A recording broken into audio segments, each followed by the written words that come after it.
Recording in progress. Hello, am I audible? Yeah, hello. Can you please listen me? Yes. Yeah. Can you please go ahead and tell about your technical stack and the projects you are handling? Yes. So currently I'm working in TCS for the last 5.5 years now, and I'm actually working for JD Williams, which is a UK-based retail account. And here I'm a backend developer. My technical stats are like I'm a Java backend developer, and here we are actually using Spring Boot microservices.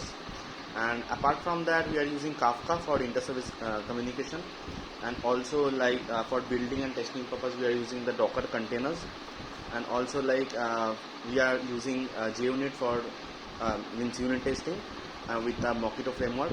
And apart from that, we are using AWS DynamoDB, which is a NoSQL DB, which we are using in our application. And also like for the building pipelines and all, we are actually using Jenkins here. So that is like pretty much it. Okay. Java, which version you are more comfortable? Java 8 I am actually working. Have you created any functional interface in your project? Functional interface means actually I have not created, but I know about the functional interface. Means in our project that is actually not required to create one functional interface, but I know the concept of the functional interface.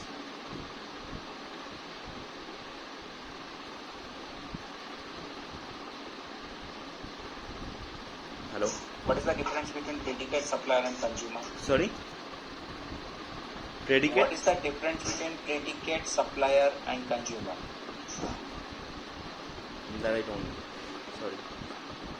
Okay. Have you worked on the Stream API? Yeah, Stream API we can actually work in various ways. Like let's say we can use the filter, we can use the map, or let's say if you want to, let's say grouping by or something, then what we can do that from that. Or let's say you want some counting from the map, or like the filter condition you are given, so that can also be performed from the Stream API. I have a list of employee objects. Okay. There is a field called date of joining. It is in DD, MM, YYYY format. Okay. Okay. I want to know the count of employees who joined in 2020. What will be that one line of code using Stream API? Okay. So for that you need like you can that write it in the chat, or you can open the notepad and save it. Okay, I'm sharing my screen then.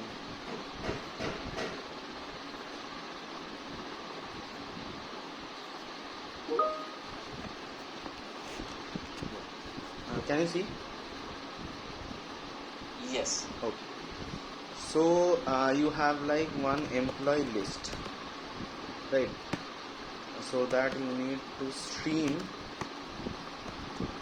Now you want who joined before 2020.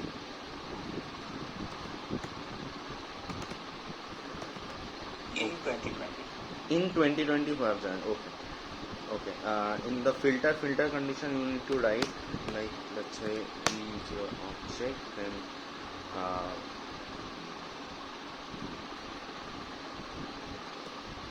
you need to actually do like the simple date converter. I think that is the thing where you can actually fetch the year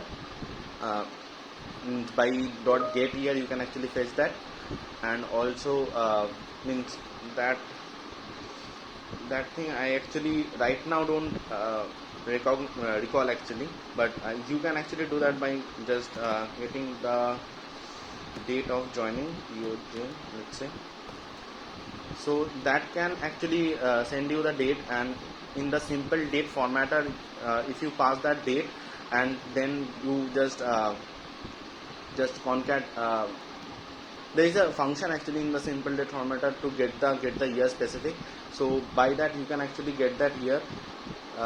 Then you can actually check that who is like equal to, or not same, actually dot equals that that method will be there. That method I'm actually right now not recalling that method, but that will be like dot equals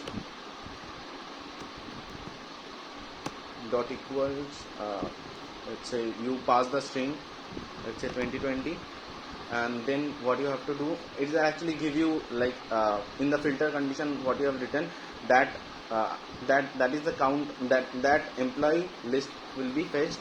Then what you have to do, you need to do collect, and in collect you need to do collectors dot counting, collectors dot collectors dot counting. It will actually give you the count of the employee who actually joined in the 2020. I mean, this is not the right. This we actually perform by the simple text formatter just to get the error. Right now actually the syntax I don't remember. This is how you can do that.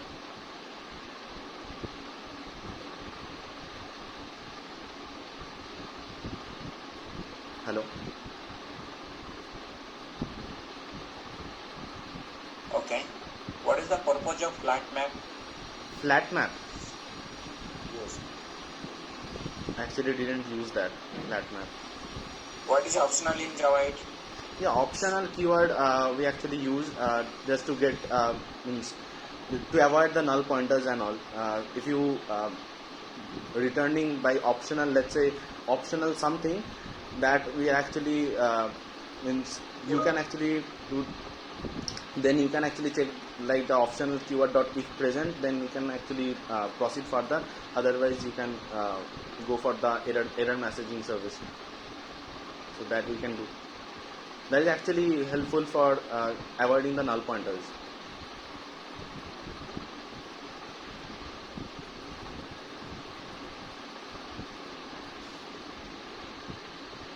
Okay. Any idea on the new date and time in API Java 8? Have you worked on that side? No, sorry, I'm not worked on. What is concurrent modification exception, and how can you avoid that? Yeah, concurrent modification exception can be occurred. Let's say you are let's say list or map you are iterating that list or map, then you are actually modifying that list or map. So at that time the concurrent modification exception will occur. You can actually use like the concurrent hash map or else like the synchronized hash map to remove those exception. So what the concurrent hash map it will do, it will actually create one lock whenever one thread is actually coming to write something. It will actually create one lock for that, and the read is actually open, but no one can use that until and unless that thread actually completes the execution. So at this way we can actually means we can actually remove that concurrent modification exception. Okay. Have you worked on multi-threading? Multi-threading, yeah, worked on. Have you worked on executors? Not executors I have worked on. I have actually worked on completable futures. Okay. What is deadlock and how can you avoid deadlock? Deadlock is basically let's say two thread there is some one method A and method B, and T1 thread let's say goes to method A, and it will actually require method B to complete the execution, but T2 that thread already locks that B thread B method, and B method also T2 actually need to execute that A method. So they are actually in that way the deadlock actually occurs when the resources are locked by themselves only. That T1 thread to complete the execution, it actually needs the B method to call, or T2 thread needs the A method to call. At that time the deadlock actually occurs. Now in that case we can actually use like synchronized synchronized method. So in this way one thread actually, if one thread comes in, then that thread actually puts on that way we can actually avoid that deadlock. Means one thread if goes in, then other thread have to wait for the complete the execution. Or we can actually do the best coding practice to avoid like the deadlock situation. What is the purpose of qualifier annotation and primary annotation in Spring? Qualifier, I know. Qualifier annotation, let's say I'm giving one example. Let's say you have like one interface is there, and and there is some multiple implementation of that interface. Now whenever you want to likely auto add that bean, auto add that interface, you need to have some qualifier into it just to know that which bean it will gonna initialize. If let's say you have like vehicle interface, and the implementation class are like car and bike, and you want to create one means you are auto adding that vehicle V.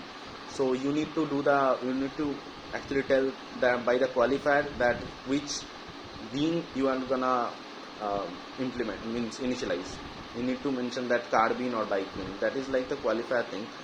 And primary, that I don't know.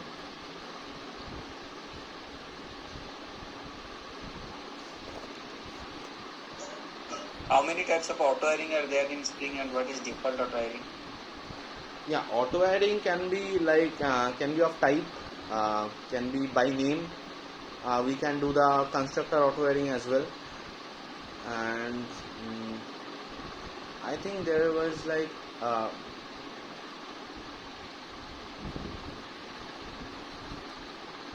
there's one more auto adding. We can actually do data. That actually I don't remember it right now.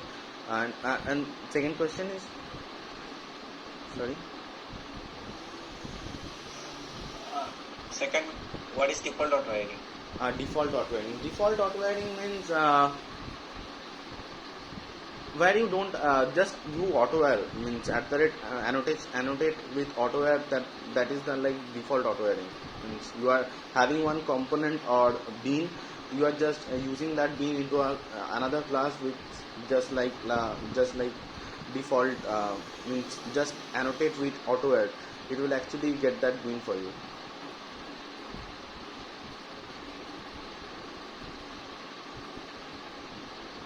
What is the purpose of singleton scope and prototype scope?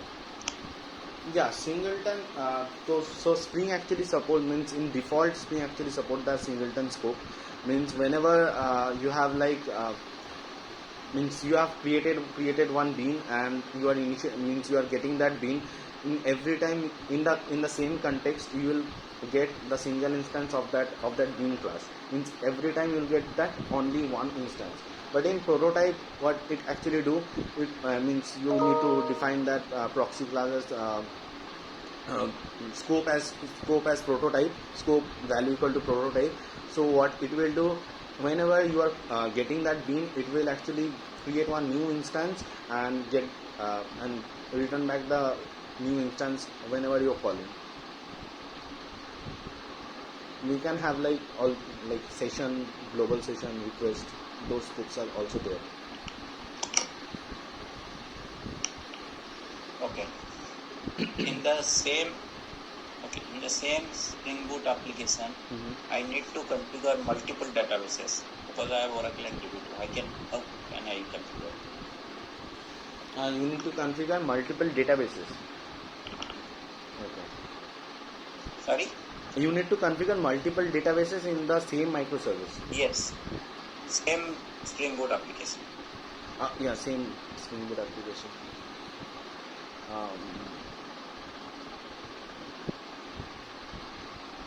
Honestly speaking, actually not. I don't actually know about the configurations with the configurations and all. Yeah, I know about that. We use like data source to configure like the JDB with the JDBC template. We actually configure the MySQL. But here in our application we actually don't use Okay. like the relational database. We're actually using the NoSQL, where we don't have to configure in the property file. We just configure with the access key and the secret key. We actually create one DB client, and that we pass it into the DynamoDB mapper. How can you enable actuator in your Spring Boot application? Actuator. So you need to first of all you need to add the dependency of actuator in the Spring Boot application, and you need to enable actuator in the main application class as well. So by that you can actually enable the actuator for that Spring Boot application. By that you can actually perform like many things, like the health API you can get without writing any code. Without having the proper endpoint in the REST controller, we can actually get that health API. Apart from that, we can have like the refresh annotatements, the refresh thing we can actually do. Yeah, those things actually. Sorry, my screen got locked. Do you have experience on microservices? Yes. Sorry, my screen got locked. How can you? That's fine.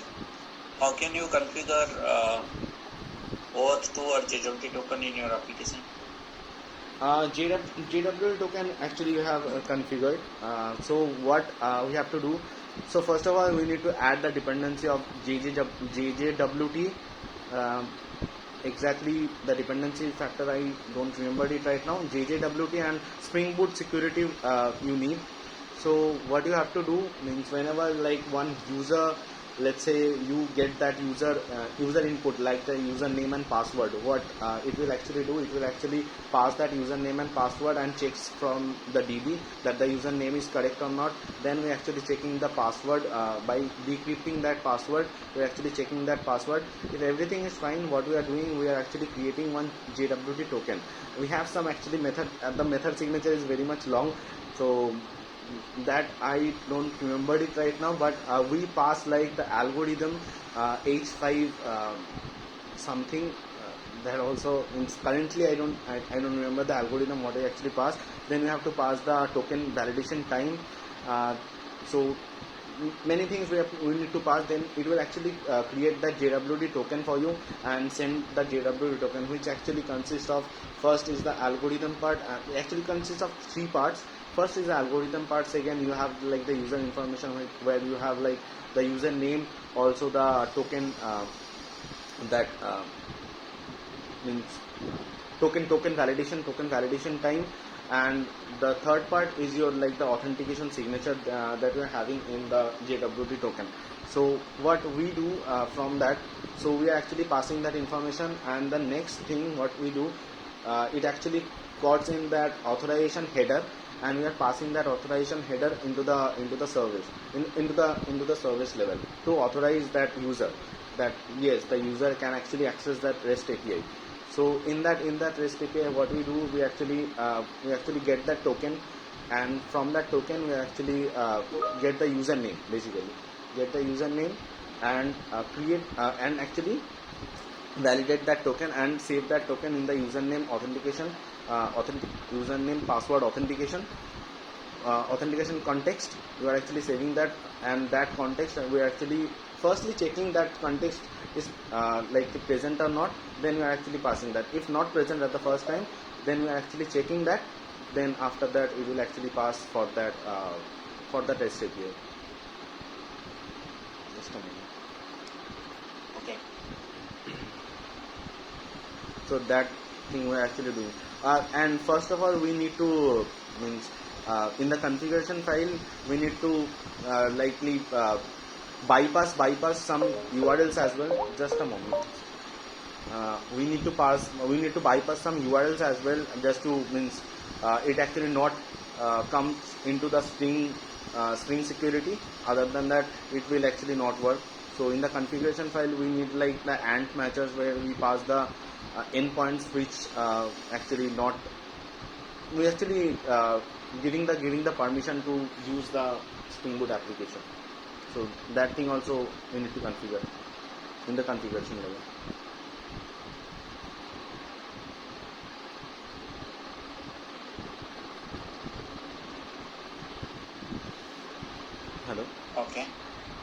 Okay. Do you have any experience on JPA or Hibernate? JPA I have actually used, but not much because we are actually mainly using the NoSQL database. But I know about the JPA. Okay. Any experience on caching No, in JPA? no. That much Okay. experience How I can don't you have. call a store procedure from JPA? Sorry? Any Stored store procedure. procedure in Uh, yes, yeah, JPA? stored procedure means you are actually asking about like the predefined functionalities that JPA has. No. How can you call a store procedure from JPA?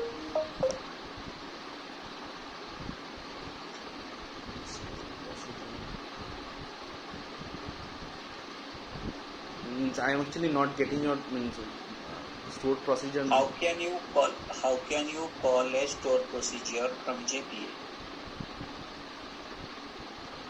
You know Oracle store procedure, function store procedure. No, sorry, I not Okay, no issue. not getting Do you have experience on JUnit and Mockito? Yes. Okay. Have you ever worked in any service class? A service class? Yes, testing? yes. What is the annotation you use? In the service level, Yes. we use like at the rate, annotate with service. Okay. Any experience on UI technologies, Angular or React or anything? No, actually, I am totally a backend developer. Okay, no issue. Any experience on SQL and PLSQL? SQL and PLSQL means I can actually write the queries because we have like the relational database like we say we can have like the Postgres SQL that we have in our application, but that is like a very small amount we are actually having. I can actually write the queries and all. Yeah, I'm good with that.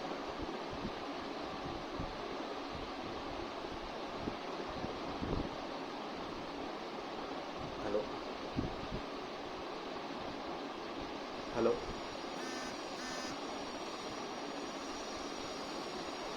Yes. Yeah. Okay, I'm done from my side. Do you have any other question? The question is like means what kind of actually roles you are actually looking for and what kind of projects you have. Roles, it's kind of, we have multiple roles like backend, full stack, all these things. And So, roles wise, you are technical wise, I am telling you. yeah, But designation wise, if you are asking the position wise, then I think it's technical as possible.